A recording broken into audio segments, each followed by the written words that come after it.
Պարոն Ռուստամյան, ախր խնդիրը կայանում է նրանում, որ նորից մեղադրում եք, ասում եք սուտ եմ խոսում, բայց եկել եք ստեղ սուտ եք խոսում։ Դուք եղել եք քննարկմանը եւ ասում եք, որ Հայաստանը գործընթաց է անում, որ Ադրբեջանում տեղի չի ունենում եւ միևնույն ժամանակ ուզում եք ասել, որ չգիտեք, որ այդ գործընթացը ավարտված է համարվում, երբ որ մենք փոխանակվում ենք այդ process-ը ավարտման մասին արձանագրություններով։ Այսինքն, եթե մենք այդ փաստաթուղթը ավարտին հասած չենք փոխանցում, այդ գործընթացը չի սկսվում։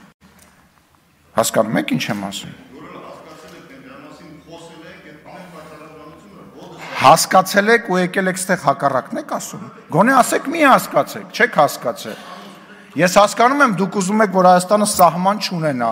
Հայաստանը պետականություն չունենա, կախված լինի որևիցե բանից։ Շրջաբերական եք պտտեցնում, որը որ թույլ չի տալու Հայաստանի Հանրապետությանը, որպեսզի թույլ չտաք Հայաստանի Հանրապետությանը, որ Հայաստանի Հանրապետությունը սահման ունենա եւ դեմագոգիայով զբաղվում եք դուք։ Դեմագոգիայով զբաղվում եք դուք։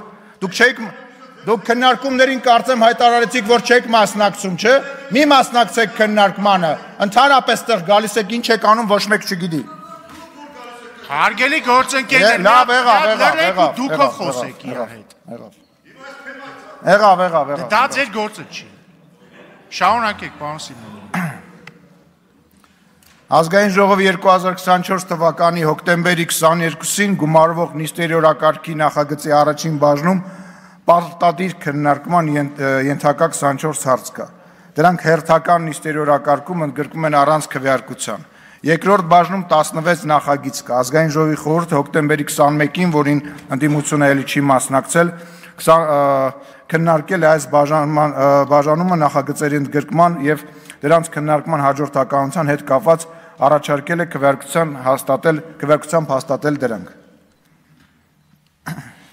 Հարգելի գործընկերներ, պարոն Սիմոնյանին հերթական նիստերի օրակարգի նախագծի վերաբերյալ հարցեր տալու համար խնդրում եմ հերթագրվել։ Հերթագրում։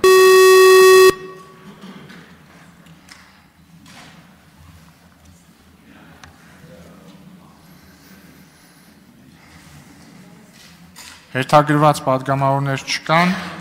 այժմ կարող եք հերթագրվել մտքերի փոխանակության համար։